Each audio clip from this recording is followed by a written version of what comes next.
So, sobrang hirap. Ito yung part 2. So, na-stop kasi.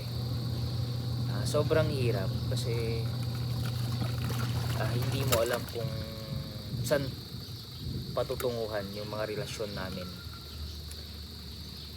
Anong direction relationship sa mga bagay-bagay,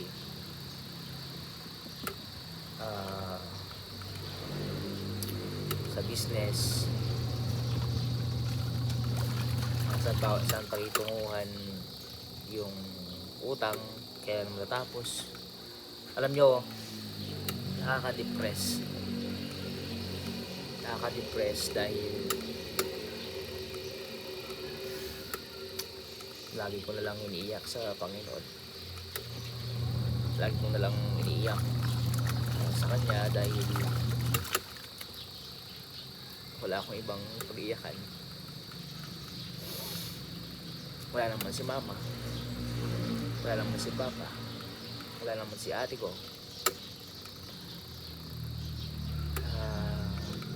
Kaya who is there to understand you, who is there to encourage you, who is there to fight for you? Yes, andyan si family ko to fight for me, pero alam mo yung parang you want to give up, but I need to keep going. Kaya may time din na iniiyak ko na lang dahil nahihirapan na ako. Yung tagal mabayaran yung utang ko, tagal ng progress, hindi ako makapagbuelo, wala. Hindi kagaya ng ibang tao na ang ganda ng buhay and physical. Kaya we are still in the challenge area na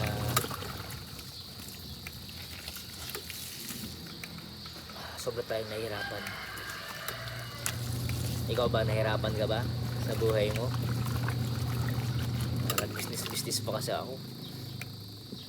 Alam niyo anong nag-business ako? Parang doon ako na-challenge, doon ako nagkaroon ng utang, doon nasira yung mga relasyon ko sa ibang tao,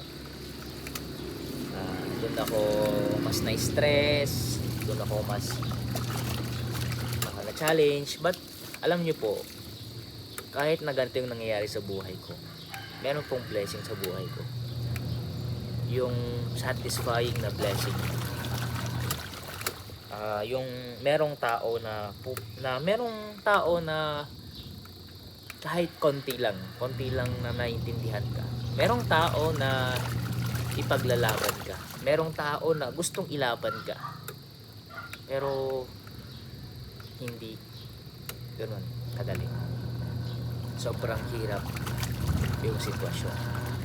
Pero alam nyo, kahit na dumaan ako sa ganitong sitwasyon, meron akong kahit konting eternal blessing. Sabi ko sa sarili ko, lugi na ako. Malulugi pa ba ako sa mga pamilya ko o sa mga relasyon ko sa iba? So sabi ko, I need to trust God. Alam nyo, andyan ang Panginoon to fight for us. Ang Diyos ang pinaka magbubuo sa ating buhay. Ang Diyos ang magbibigay sa atin ng eternal life. Ikaw kapatid, kung meron kang problema ngayon, tuloy ka lang. Tuloy tayo. Promise niyo yan mga fans ko sa YouTube. Tuloy tayo hanggat buhay pa tayo. Dahil habang may buhay, may pag-asa. Ako, alam nyo, ang dami kong nang pagsubok na kinakaharap.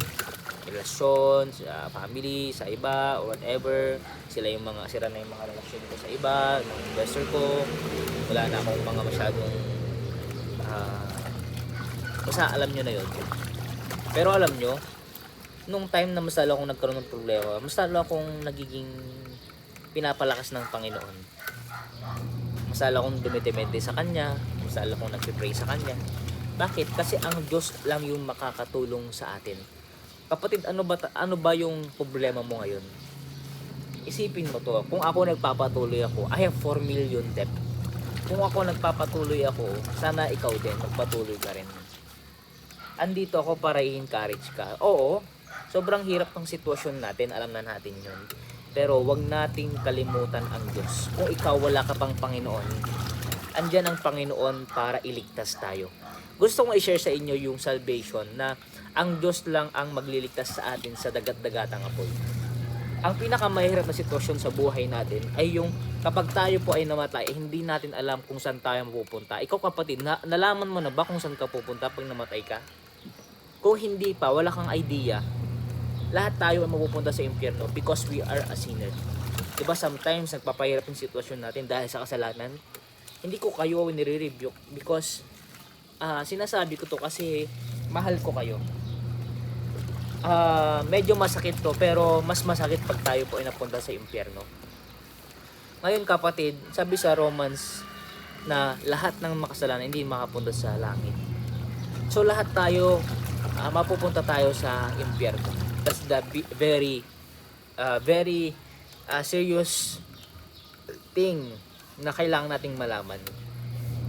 Na tayo ay makasalanan, hindi natin kayang iligtas yung sarili natin, mahina tayo, at we are convicted now in the hell. Bakit ko nasabi? Kasi tayo, makasalanan tayo. Sobrang makasalanan tayo na pwede tayong ipunta na sa impyerno. Pero hindi po nagtatapos sa lahat doon. Kasi sa simple kasalanan lang, sabi nga sa Bible, sa Revelation 21:8, and all liars shall have in the part the lake which burneth with fire in brimstone, which is the second death.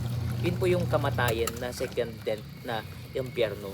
Na kapag sinungaling lang tayo, ay part na po tayo dun sa dagat-dagatang apoy or second death na sa impyerno. Pero alam nyo kapatid, sino ba ang nagpapalakas sa akin? Ano nga ba yung hope ko? Ba't ako nagpapatuloy?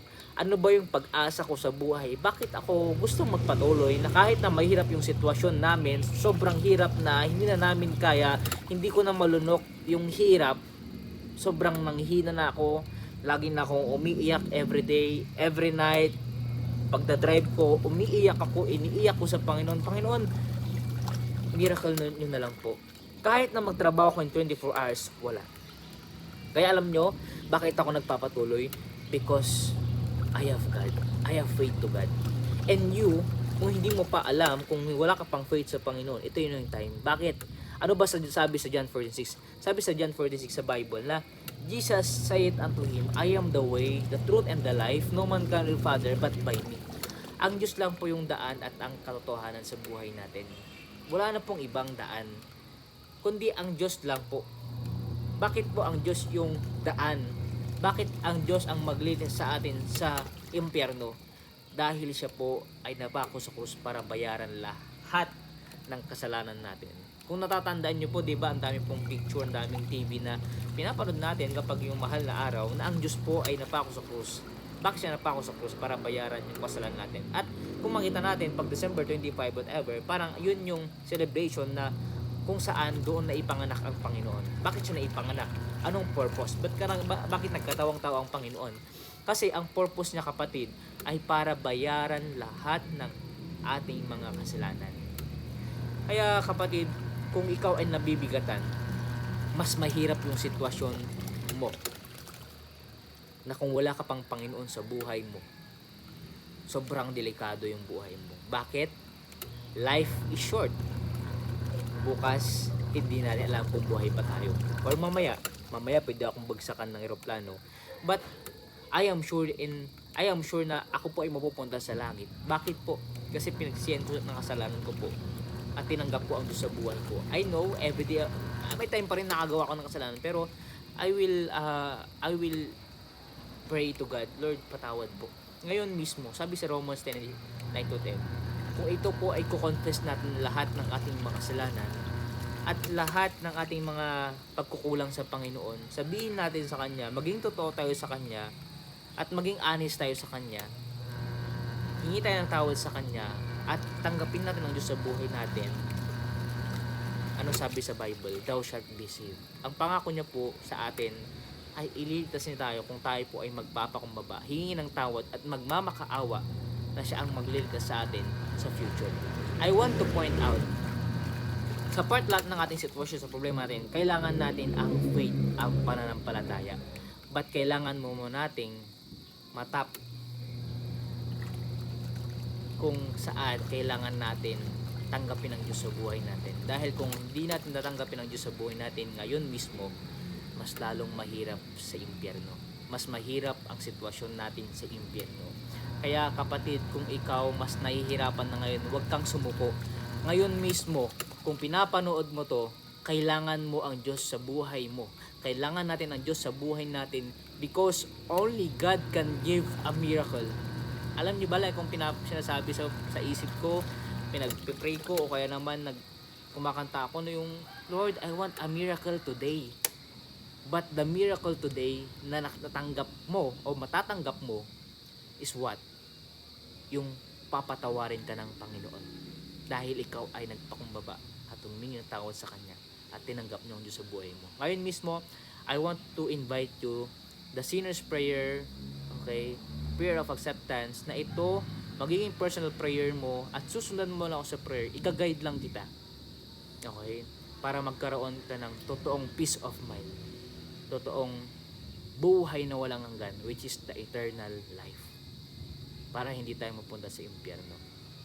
Libre lang po ito and I want to invite you. Let's pray. Bow your head, close your eyes. Sundan nyo lang po ako sa prayer po. At itong prayer na to, kailangan nating maging totoo at maging seryoso.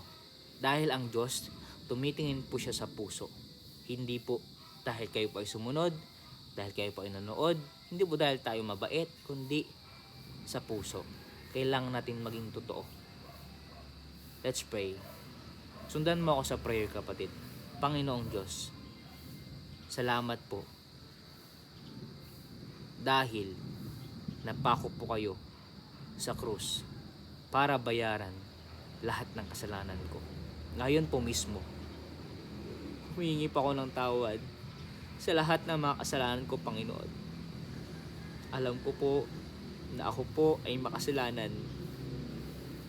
Please po, Lord, patawad po.